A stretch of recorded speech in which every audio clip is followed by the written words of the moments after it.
Hai semua, selamat datang di materi perkuliahan pengembangan produk baru dari program studi D4 Manajemen Pemasaran Politeknik Negeri Bandung. Pada sesi ini, teman-teman akan memasuki fase baru dari pengembangan produk, yaitu fase development. Nah, sebelumnya saya akan jelaskan dulu sebenarnya di fase development teman-teman akan belajar apa saja gitu ya. Jadi kemarin kita sudah menyelesaikan tentang konsep or project evaluation.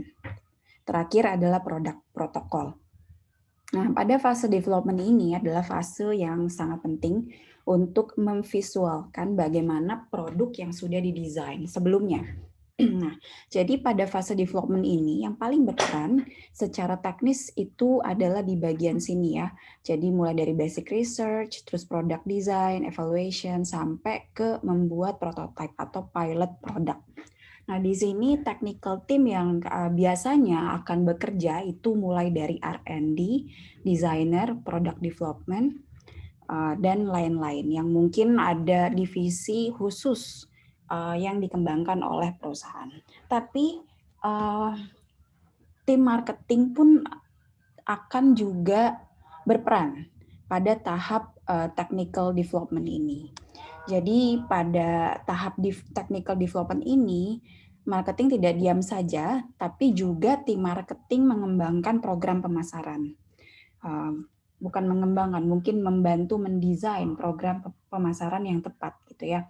Nah, jadi ada 5 aspek yang akan diperhitungkan atau yang akan dikerjakan oleh marketing team ketika proses development ini. Dan ini berhubungan dengan pekerjaan dari technical team. Nah, yang pertama itu adalah aspek visibility of product protocol. Jadi marketing team ini harus memastikan fitur-fitur yang dibutuhkan konsumen mampu diwujudkan dan dilakukan pada tempo waktu dan budget yang telah ditentukan. Jadi betul-betul memastikan bahwa produk protokol yang sudah didesain sebelumnya itu bisa dikerjakan oleh technical team. Nah, aspek yang kedua adalah market knowledge gitu. Nah, marketing team itu harus bisa mengedukasi tim teknis mengenai faktor-faktor eksternal yang berhubungan dengan preferensi konsumen, produk sejenis kompetitor, dan availability dari komponen produk. Jadi ketika technical team itu membuat prototipe produk, tim marketing juga harus memikirkan bagaimana ini market availability-nya ya. Terus faktor yang ketiga adalah analyze the process of product use testing. Jadi ini sangat sering ditemukan di industri farmasi. Mungkin sederhananya ini semacam clinical trial sebelum jenis produk itu jadi. Jadi ketika mendesain produk itu variasinya akan apa saja, tim marketing juga harus memikirkan kira-kira clinical trialnya harus seperti apa. Konsumen siapa yang kira-kira bisa involve di clinical trial seperti itu, tersebut. Faktor yang keempat adalah impact on marketing plan. Jadi mungkin dari sini ketika melihat gitu prototipe produknya sudah mulai terbayang konsep promosinya, packagingnya harus bagaimana. Kalau berhubungan dengan human resource kita harus memikirkan brand ambassador-nya atau mungkin endorsement-nya dan lain-lain. Atau info penting lain yang harus diinfokan ke konsumen. Misalnya ketika membuat prototipe produk obat misalnya. Nah, orang marketing harus bisa menyusun bagaimana redaksi informasi yang akan berguna bagi konsumen di keterangan obat itu. Yang terakhir adalah keep alert in project progress. Tentunya marketing ini juga harus tetap memantau project ini tuh perkembangannya bagaimana dari segi waktu, budget, dan juga motivasi teman-teman gitu ya, motivasi tim teknikal dan juga marketing tim itu sendiri gitu. Nah, karena kalau misalnya antara technical development dan marketing development ini tidak sinkron gitu ya, tidak dia berjalan sendiri-sendiri, ini justru akan memperlambat proses product development. Gitu. Nah, selanjutnya kita akan masuk ke chapter yang baru yaitu chapter design. Nah, di sini adalah tahap awal teman-teman belajar tentang fase development. Nah, di sini teman-teman akan belajar tentang pemahaman desain dan bagaimana penggunaannya di industri. Di sini teman-teman akan belajar profesi seorang product designer dan keterlibatannya pada proses pembuatan produk baru. Nah, slide selanjutnya menjelaskan apa itu tentang desain. Jadi, desain itu didefinisikan sebagai sintesis dari teknologi dan human needs into manufacturable products. Jadi, pada konteks manufaktur, desain adalah wujud keberadaan perpaduan antara teknologi dan kebutuhan manusia pada produk. Desain di sini memungkinkan produk dimodifikasi sesuai dengan ekspektasi konsumen, yang pada akhirnya akan menciptakan tren baru di pasar. Oleh sebab itu, desain juga memberikan cara baru atau nuansa baru untuk berkompetisi. Atau bisa jadi perusahaan yang sangat memperhatikan desain itu lebih terlihat kompetitif gitu dibandingkan dengan perusahaan yang kurang melihat desain. Apalagi di era sekarang, menguasai faktor desain merupakan faktor yang bisa membuat perusahaan lebih unggul dibandingkan kompetitor. Nah, jadi dulu ada sebuah survei gitu ya pada industri manufaktur, kalau perusahaan yang memperhatikan detail desain itu lebih unggul market performance-nya. Dari segi sales, stock market returns-nya oke, cash flow, dan lain-lain. Sehingga desain itu adalah faktor yang penting dalam pengembangan produk. Nah, yang terakhir desain juga memberikan sentuhan keindahan pada produk gitu. Bisa dikemas dalam berbagai cara tergantung dari tujuan produknya itu sendiri. Nah, ini adalah slide tentang contribution atau manfaat apa saja yang desain sudah berikan kepada proses pengembangan produk baru. Contoh, seorang desainer atau produk itu, product designer itu sebenarnya butuh keterampilan yang tinggi ya untuk melahirkan produk yang baru gitu. Produk yang nyaman, terus aman, juga awet, dan juga indah. Jadi bagi saya desain itu adalah sebuah investasi jangka panjang. Beberapa contoh kontribusi desain produk baru. Nah, kontribusi ini membawa produk ke arah yang diinginkan oleh konsumen dan juga perusahaan. Jadi ini adalah contoh-contohnya. Saya bagi dua, ada yang kontribusinya untuk konsumen, ada juga untuk perusahaan. Nah, misalnya gini, yang diinginkan oleh konsumen, ini kita bisa lihat dari design for speed to market. Jadi misalnya memang produk ini didesain khusus untuk membantu pekerjaan yang lebih cepat. Misalnya sebelum produk ini diluncurkan atau dibuat gitu ya, didesain, produk ini itu justru malah memperlambat kerja konsumen. Misalnya grinder gitu, grinder itu kayak untuk ngelas karena mungkin dia desainnya kurang ergonomis, kurang handy, sehingga desain for speed to market ini dikhususkan untuk mempercepat pekerjaan konsumen gitu ya, dengan membuat desain yang lebih handy ataupun ergonomis. Lalu yang kedua, design for differentiation. Nah, ini tuh ditemukan pada produk furnitur yang dikhususkan untuk style khusus gitu ya, misalnya style minimalis, style klasik, dan lain-lain. Itu memang disesuaikan dengan style konsumen. Lalu juga design to meet customer needs, ini juga umum digunakan pada industri otomotif dan juga industri lainnya. Jadi memang di industri otomotif itu memang ada fitur yang sengaja ditambah untuk memenuhi kebutuhan target konsumen tertentu. Nah, ini juga desain juga bukan hanya bermanfaat untuk konsumen, tapi juga untuk perusahaan itu sendiri. Ada beberapa desain yang ditujukan untuk mempermudah proses manufaktur. Contohnya pada printer ya, IBM printer. Lalu yang kedua adalah design to build or support corporate identity. Ini kasusnya pada Apple dan BMW. Nah, ini memang pada produk Apple itu desain produk itu sengaja dibuat lebih elegan, gitu ya, lebih user friendly, lebih tipis dan lain-lain karena memang identitas dari corporate itu memang ingin menyajikan produk-produk yang user friendly, modern, dan juga sleek gitu ya. Dan juga mungkin desain. Nah, terakhir ada design for environment. Ini juga dikhususkan pada produk-produk yang mendukung inisiatif perusahaan untuk menggunakan produk recycle atau daur ulang. Contohnya Apple, Subaru. Nah, Sebagai marketer, kita harus paham bagaimana tentang universal design. Ketika mendesain sebuah produk, gitu ya, marketer itu perlu memahami universality in design. Universal design itu berarti desain dari produk tersebut bisa digunakan oleh semua orang tanpa memandang usia ataupun kemampuan. Nah, ini adalah prinsip-prinsip yang bisa dipertimbangkan ketika menyusun sebuah desain yang universal gitu ya. Prinsip equitability use dan lain-lain. Nah, ini teman-teman bisa pelajari sendiri. Kira-kira tuh universal design ketika merancang produk itu seperti apa. Nah, ini prinsip ini juga menyesuaikan dengan karakter produk juga. Jadi teman-teman ketika membuat produk itu juga tentu harus memperhatikan universal design tadi.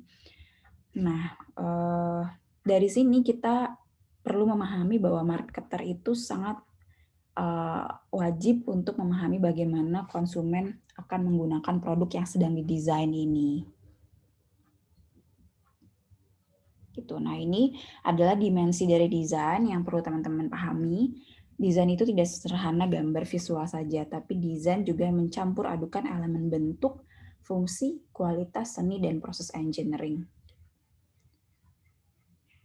Nah, selanjutnya setelah desain produk, jadi desain produk itu mungkin lebih ke arah visualisasinya bagaimana. Lalu kita harus bisa membuat produk arsitektur. Tentunya ini dengan bantuan dari produk designer ya. Nanti produk arsitektur itu adalah salah satu langkah untuk mendesain produk.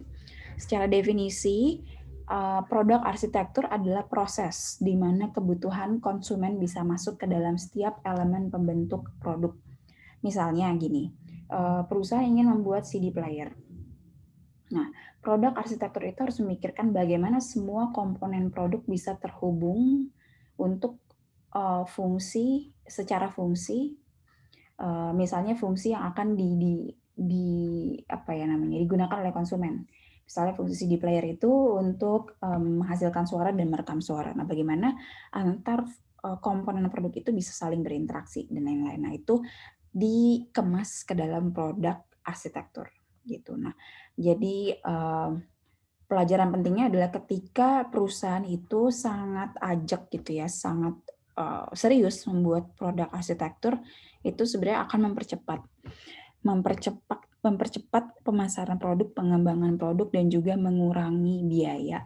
Kalau ketika nanti produk use testing itu ada yang keliru, ada yang nggak baik gitu. Nah, ketika kita memahami bagaimana keterhubungan antar komponen, atau di sini dalam artian chunks ya, itu bisa lebih mempermudah. Nah, ini produk arsitektur itu umum ditemukan pada produk manufaktur, produk teknologi. Gitu. Selanjutnya ini adalah ilustrasi produk arsitektur pada CD player gitu ya, bagaimana skematik pembuatan produk, misalnya mulai dari komponen chunk tadi, ada komponen recording system, disk drive, dan lain-lain, lalu dibikin chunk atau cluster tadi, recording, disk drive, output, proses, dan ini adalah bentuk keterhubungan antara chunk tadi gitu. Nah, selanjutnya adalah produk arsitektur and product platforms gitu ya. Nah, ini umum ditemukan pada industri yang berbasis teknologi, produk yang dirancang berdasarkan platform teknologi. Jadi produk yang ada unsur teknologinya, berbasis teknologi itu sebenarnya perancangan produknya itu sudah ada platform atau mungkin namanya kayak rancangan gitu, rancangan teknologi yang sudah ada. Nah, produk platform itu adalah sekumpulan fitur, komponen atau chunks yang tetap dari produk ke produk. Jadi misalnya jadi misalnya Walkman atau misalnya handphone gitu. Dari handphone keluaran dari tahun ke tahun itu pasti komponennya sebenarnya itu aja. Sebenarnya tuh komponen yang utama tuh seperti itu teknologinya. Nah, pengembangan produk, pembuatan produk arsitektur dan produk platform itu sebenarnya membuat komponen dari teknologi itu tuh akan bagaimana gitu kombinasinya. Nah ini juga terkadang pengembang produk atau desainer produk atau mungkin engineer itu lebih tahu gitu ya, komponen teknologi mana yang sengaja dibuat atau sengaja diturunkan untuk, bukan diturunkan sih, menjadi produk turunan yang sesuai dengan market taste ataupun manufacturing skill change atau ada perubahan teknologi gitu ya.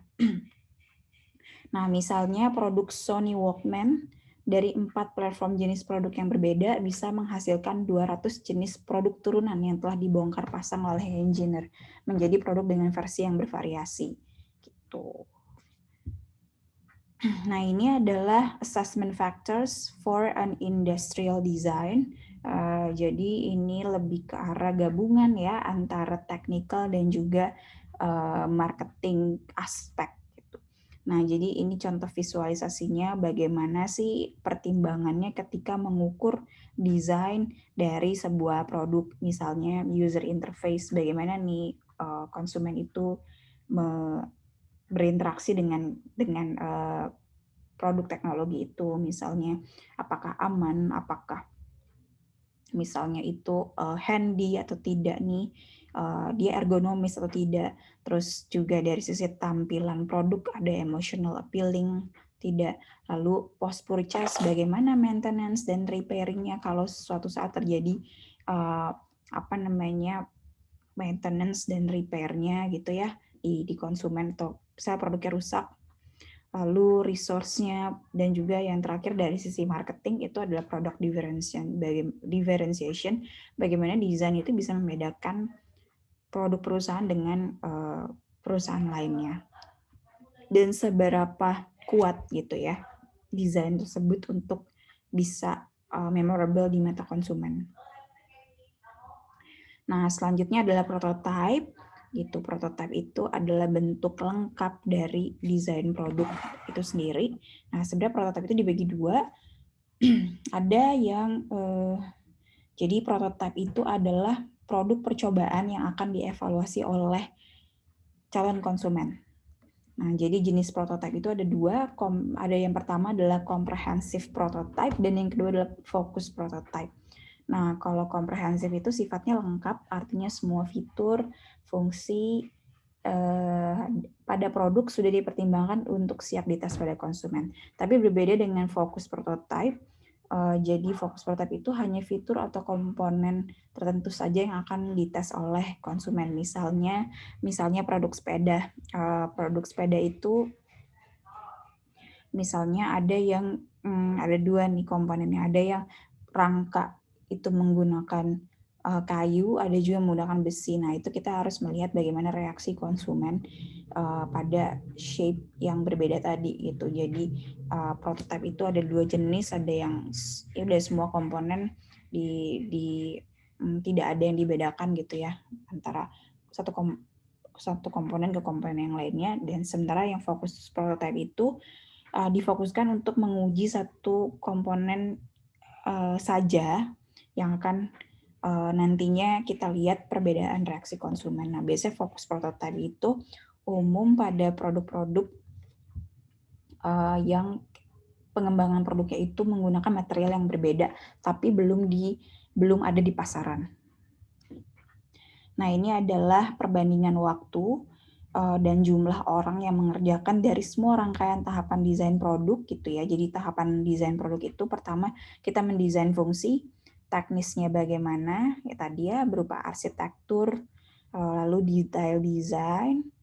Nah, detail desain ini biasanya bisa lihat dari prototyping, lalu yang terakhir ada manufacturing, proses desain, itu lebih bagaimana proses mengolah produk itu dari bahan-bahan yang sudah ditentukan sebelumnya. Nah, kalau bisa teman-teman lihat berdasarkan waktu dan juga orang-orang yang akan terlibat, itu memang yang paling banyak memakan banyak orang gitu ya untuk berkoordinasi, itu adalah di fase awal. Ketika kita mendesain fungsi, men-styling, dan lain sebagainya. Nah, slide ini menjelaskan tentang strategi apa saja yang perusahaan lakukan untuk mengefektifkan proses desain. Strategi yang pertama itu adalah mengefektifkan koordinasi antar tim yang berkaitan langsung dengan proses pengembangan produk. Namanya adalah co-location. Bisa secara offline maupun secara digital. Jadi co-location di sini adalah membuat area khusus atau mendekatkan area yang tadinya jauh gitu menjadi lebih dekat supaya antar tim itu lebih mudah untuk berkoordinasi. Lalu juga atau mungkin kalau location sini membuat area khusus di mana para tim itu bisa lebih mudah memvisualkan bagaimana desain itu sendiri. Ataupun digital co-location itu membuat online conference, itu mengaktifkan platform online conference. Lalu dan juga yang ketiga adalah global teams. Ini strategi ini kalau dikhususkan untuk merancang produk yang berbeda, produk yang akan dipasarkan ke berbagai negara. Kita harus betul-betul memastikan bagaimana kesiapan, bagaimana preferensi konsumen dari berbagai negara. Gitu. Yang keempat adalah produce ability engineer. Ini lebih ke arah outsourcing engineer. Kalau ternyata kita tidak punya engineer yang menguasai bidang yang akan kita kerjakan atau kita membuat inovasi produk tapi kita belum punya engineer yang